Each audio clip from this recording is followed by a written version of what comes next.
آج میں 4 اپریل ہے۔ آج مجاز انکل کی برسی کل گزری ہے اور آج ایک دن گزر چکا ہے اور ایک اداس لمحات ہیں۔ کل بھی میں بہت اداسی محسوس کی اور ان کو یاد کرتا رہا ہوں۔ اور آج ذوالفقار علی بھٹو صاحب کی برسی ہے اور پاکستان کی تاریخ کا ایک ٹریجک لمحہ تھا جو ابھی تک وہ ٹریجڈی جو ہے وہ پاکستانی قوم محسوس کر رہی ہے، لیکن اس طرح بہت سے لوگ خاص طور پہ نئی نسل آگاہ نہیں ہے۔ لیکن جو پاکستان کی تاریخ جب لکھی جائے گی تو اس وقت ایسے 50 سال بعد 100 سال بعد مورخ لکھے گا کہ کتنا بڑا سانحہ گزرا تھا اور کئی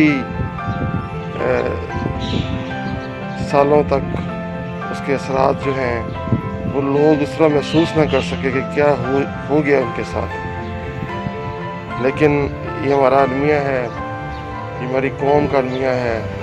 کہ ہم اپنے ہیروز کو ہمیشہ بھلاتے ہیں اور ان کو ان کی شان کے مطابق نہ یاد کر پاتے ہیں نہ یاد رکھ پاتے ہیں۔ لیکن تاریخ ایسے لوگوں کو یاد رکھتی ہے، مورخ یاد رکھتا ہے۔ تاریخ کے صفحات میں ذوالفقار علی بھٹو جب مورخ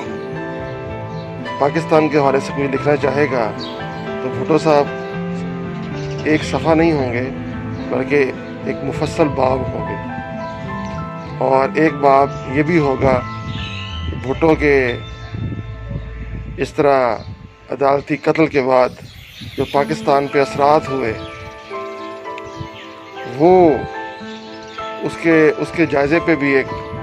شاید کئی چیپٹرز لکھے جائیں گے۔ تو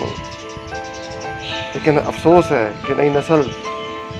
بھٹو صاحب کی قدر و قیمت سے آگاہ نہیں ہے، اور یہ بدقسمت قوموں کا ہمیشہ سے وتیرہ رہا ہے